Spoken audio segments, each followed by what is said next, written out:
Hello guys, welcome to ఎరటాక్స్ and reviews. కొత్తగా వచ్చినట్టయితే లైక్, షేర్, సబ్స్క్రైబ్ చేసుకుంటూ వెళ్ళిపోండి. Yes, Madharaasi movie review. Movie ఎలా ఉంది, ఏంటి, ప్లస్ పాయింట్లు ఏంటి, ఫ్లాస్ పాయింట్లు ఏంటి, చూడొచ్చా లేదా అన్ని డీటెయిల్గా డిస్కస్ చేసుకుందాం. But before we get into the video, channel subscribe చేసుకోకపోతే మాత్రం మీరు చేసుకోవాలండి. సబ్స్క్రైబ్ చేసుకోవాలి. మీరు వీడియోలు చూస్తున్నారు, లైక్లు చేస్తున్నారు, కామెంట్లు చేస్తున్నారు, అన్ని చేస్తున్నారు, కానీ సబ్స్క్రైబ్ చేసుకోవడానికి మాత్రం మొహమాట పడుతున్నారు. మీరు మొహమాట పడితే నాకు ఇబ్బంది అవుతుంది అనమాట. కరెక్ట్గా రౌండ్ ఫిగర్ దగ్గరకు వచ్చినప్పుడు ఆపేస్తారు, మళ్ళీ కొంచెం టైం పడుతుంది, మళ్ళీ వెళ్తూనే ఉంటుంది అనుకోండి. బట్ స్టిల్ కొంచెం ఫాస్ట్గా ఉండాలి సబ్స్క్రిప్షన్ అనమాట. సో ఇంకా మనం వీడియోకి వెళ్ళిపోతాం. మూవీ ఎలా ఉంది ఏంట్రా అంటే, మూవీ చూసినంతసేపు నా రియాక్షన్ ఎలా ఉందంటే,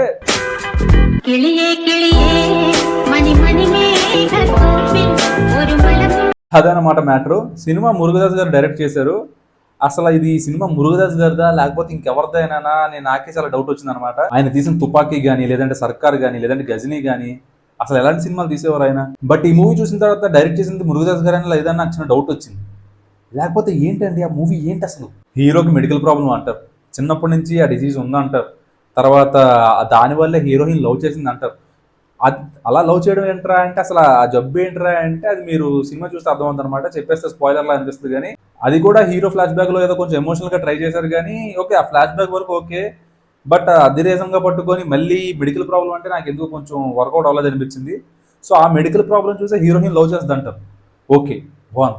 సరే, హీరోయిన్ పరిచయం అవ్వడం వల్ల ఆ మెడికల్ ప్రాబ్లం తగ్గిపోద్ది అంటారు. ఓకే, మెడికల్ ప్రాబ్లం తగ్గిపోయింది కదా అని చెప్పేసి హీరోయిన్ ఏమైనా హ్యాపీ అవుద్ది అంటే నో, రివర్స్ అవుద్ది. ఇప్పుడు నేను పరిచయం అవడం వల్ల ఈ ఉన్న హెల్పింగ్ నేచర్ కూడా పోద్ది కదా, నేను దూరం అయిపోతే మళ్ళీ సెట్ అయిపోద్ది అని చెప్పేసి దూరం వెళ్ళిపోద్ది.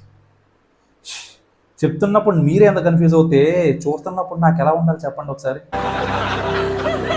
సరే, ఇదంతా పక్కన పెడితే main conflict of the film ఏంటంటే, మనకి ట్రైలర్లో మీరు చూసుకున్నట్టయితే ఎస్టాబ్లిష్ చేసిన పాయింట్ ఏంటంటే, అంటే చెన్నై సిటీలోని గన్స్ వస్తే ప్రాబ్లం అయిపోద్ది, ఇంక సిటీ అంతా ఇంకా అల్లకల్లోలం వస్తే గన్స్ రాకూడదు, గన్స్ లేని సిటీలోనే ఉండాలని చెప్పేసి ట్రైలర్లో ఎస్టాబ్లిష్ చేస్తారు. ఇంకా ఆ కాన్ఫ్లిక్ట్ పట్టుకొని తిప్పుతారు చూడండి మూవీని. అసలు అటు ఇటు ఎటు పడితే అటు స్టోరీని ఎంత ఇల్లాజికల్గా తిప్పుతారంటే, మూవీలో ఇద్దరు గ్యాంగ్స్టర్స్ ఉంటారు.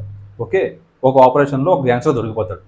ఆ దొరికిపోవడం కూడా ఎంత కామెడీగా దొరికిపోతాడంటే, మళ్ళీ ఇద్దరు గ్యాంగ్స్టర్స్ని చూసి 4 స్టేట్లు మొత్తం గడగడలాడిపోతాయి. వీళ్ళు గ్యాంగ్స్టర్స్ అంత బిల్డప్ ఇస్తారు. ఆపరేషన్లో ఒక గ్యాంగ్స్టర్ దొరికిపోతారు. అదే మన యాక్టర్ విద్యుత్ గారు ఉన్నారు కదా, ఆయన అనమాట. ఆ గ్యాంగ్స్టర్ దొరికిపోతారు. ఎంత సిల్లీగా దొరికిపోతారంటే, ఎంత కామెడీగా దొరికిపోతారంటే, వీళ్ళు చూస్తే 4 స్టేట్లు పోసేసుకుంటాయి అంటారు. తాగేసి హీరోకి వెళ్ళి దొరికిపోతాడు. హీరో దగ్గర మైకమే పడిపోతాడు. హీరో ఇంకా అక్కడ ఒక చిన్న సీక్వెన్స్ జరుగుతుంది. హీరో కాలుస్తాడు, తర్వాత మళ్ళీ హీరోయే సేవ్ చేస్తాడు. అదంతా ఒక చిన్న సీక్వెన్స్ జరుగుతుంది అనమాట. మీరు సినిమా చూస్తే అర్థమవుతుంది.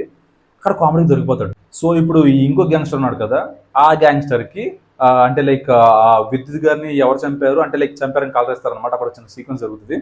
ఎవరు చంపారు ఏంటని తెలుస్తుంది అనమాట. ఇప్పుడు వాళ్ళు పట్టుకోవడానికి వెళ్ళాలి. వాళ్ళు ఎక్కడ ఉంటారు అంటే ఎన్ఐఏ హెడ్ క్వార్టర్స్లో ఉంటారు. ఈ ఎన్ఐఏ వాళ్ళకి ఆల్రెడీ ఇన్ఫర్మేషన్ వస్తుంది, వాళ్ళు వస్తున్నారు, అటాక్ వస్తున్నారు, మనం ఇప్పుడు వీళ్ళు సేవ్ చేయాలని చెప్పేసి. మీరు నమ్మరు, ఈ విలన్ గ్యాంగ్ వచ్చి ఏదో మొత్తం చాక్లెట్లు కాల్చినట్టు రప్ప కాల్చుకుంటూ వెళ్ళిపోతారు. మొత్తం అంతా బ్లాస్ట్ చేస్తారు, మొత్తం అంతా అయిపోద్ది అంతే. అంటే చూసినప్పుడు నాకు ఎంత ఇల్లాజికల్గా అనిపించింది అంటే, ఈ విలన్ గ్యాంగు ఏంటి రావడం ఏంటి, ఎన్ఐఏ ఫోర్స్ అంతా మొత్తం ఫుల్ ప్యాకెడ్గా ఉండడం ఏంటి, వచ్చి తీసుకెళ్ళిపోవడం ఏంటి. సరే, ఇదంతా పక్కన పెడితే ఇప్పుడు ఈ పోలీసులు, ఎన్ఐఏ వీళ్ళందరూ చేయలేని పని హీరో వెళ్ళి సింగిల్ హ్యాండ్ గణేష్ మాదిరి వెళ్ళి రప్ప అందరుతాడు, కాలుస్తాడు, కొడతాడు. ప్రాబ్లం అంటే ఇలా సాల్వ్ చేసుకొచ్చేస్తాడు అంతే. అదే ఒక మొత్తం ఈ ఎన్ఐఏ గ్రూప్ మొత్తం చేయలేని హీరో ఇలా సింపుల్ చేసి వచ్చేస్తాడు అనమాట, హీరోకి తిక్కలేస్తే. అండ్ ఇంక ఫస్ట్ హాఫ్లో మీరు నమ్మరు, అంటే సినిమాలో ఎన్ని సంవత్సరాలు నేను లెక్క పెట్టలేదు కానీ, ఇటుపక్క తిరిగితే ఒక పాట, ఒక 5 నిమిషాలు ఉంటే ఒక పాట. సాంగ్లు దేనికి వస్తున్నాయి అసలు, ప్లేస్మెంట్లు ఏంటి, హీరోయిన్ నవ్వితే ఒక పాట, ఒక 5 నిమిషాల గ్యాప్ అంతే.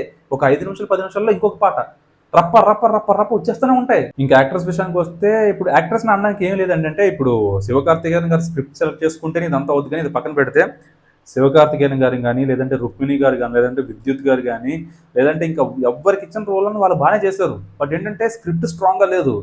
అసలు ఎటు నుంచి ఎటో వెళ్ళిపోతుంటది. పోనీ మ్యూజికల్గా సాంగ్స్ ఏమైనా బాగున్నాయా, లేదంటే బీజిఎం ఏమైనా అదరగొట్టేశారా అంటే మళ్ళీ అనిరుద్ధ్ గారే. ఎవరో అని చూసి అనిరుద్ధ్ గారే. మదరాసి అని చెప్పేసి ఒక బీజిఎం వస్తుంది, అదొకటి పక్కన పెడితే పెద్దగా బీజిఎంలు లేవు, సాంగులు కూడా అసలు పెద్దగా ఎక్కువ అంటే సాంగులు కూడా సాంగ్ ప్లేస్మెంటే తప్ప అందులో నా సాంగ్లు కూడా ఎక్కవు. సో ఓవరాల్గా మూవీ ఎలా ఉంది ఏంట్రా అంటే నాకైతే అసలు ఏం ఎక్కలేదండి. అంటే ఐఎమ్ ఫుల్లీ డిసప్పాయింటెడ్. అంటే ఆల్మోస్ట్ మూవీ డ్యూరేషన్ 3 అవర్స్ అంతా ఉందనుకుంటా. 3 అవర్స్ నేను చాలా చాలా బోర్ ఫీల్ అయ్యా. అండ్ మూవీలో నాకు కొంచెం ప్లస్ పాయింట్ అనిపించింది ఏదైనా ఉంది అంటే లైక్ ఇప్పుడు రుక్మిణి గారిది శివకార్తికేయన్ గారిది ఒక లవ్ ట్రాక్ ఉంటదనమాట. అంటే ఆమె చూపించే కేరింగు అది అది కొంచెం అంటే కొన్ని సీన్స్‌లో కొంచెం బాగా ఉంటదనమాట. బాగా చూపించారనమాట. అదైతే కొంచెం బాగా అనిపించింది. కొంచెం ఆ సీక్వెన్స్‌లు. మీరు కొత్తగా కనపడుతున్నారు. మీరు మారారు. మీరు మారారు. మీరు మారిపోయారు. రెస్ట్ ఆఫ్ ద పార్ట్ అంతా ఐఎమ్ వెరీ డిసప్పాయింటెడ్ అనమాట. ఏంట్రా మూవీ సజెస్ట్ చేస్తావా ఏంటి అంటే నేనైతే సజెస్ట్ చేయనండి. నేనైతే చాలా డిసప్పాయింట్ అయ్యా మూవీ చూసి. బట్ మీరు వెళ్ళాలి అనుకుంటే మాత్రం it's totally up to you. అంటే మీరు వెళ్ళాలనుకుంటే వెళ్ళొచ్చు. ఒకసారి ఎంజాయ్ చేస్తానంటే చేయండి. బట్ నాకైతే అసలు మూవీ అయితే నచ్చలేదు. సో ఓవరాల్‌గా ఇది మన మద్రాసి మూవీ రివ్యూ. నచ్చిందని అనుకుంటున్నాను. నచ్చితే మాత్రం లైక్, షేరు, సబ్స్క్రైబ్ చేసుకోండి. సబ్స్క్రైబ్ చేసుకొని పెట్టుకోండి. అలాగే నోటిఫికేషన్స్ కూడా ఆన్ పెట్టుకోండి.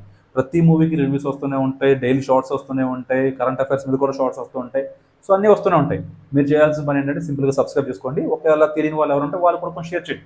మన కంటెంట్ కూడా 10 మందికి షేర్ అవుద్ది. మనకి కూడా కొంచెం గుర్తింపు వస్తదనమాట. సో కలుద్దాం మరి. ఇంకొక రివ్యూ ఉంది. అది కూడా పెట్టేస్తా మాక్సిమం. సో మీకు ఇంకొక 2 మూవీస్ ఉన్నాయి. అవి కూడా చూసేద్దాం. రివ్యూ కూడా వచ్చేస్తాయి అనమాట. బట్ నాకైతే ఆల్ హోప్స్ ఆన్ మిరాయ్ అనమాట. మిరాయ్ మీద కొంచెం హోప్స్ ఉన్నాయి నాకు బాగా. Let's see what's gonna happen. ఈలోపు మీరు ఇంకా సబ్స్క్రైబ్ చేసుకోకపోతే మాత్రం సబ్స్క్రైబ్ చేసుకోండి. కలుద్దాం మరి నెక్స్ట్ వీడియోలో. Till then take care. By.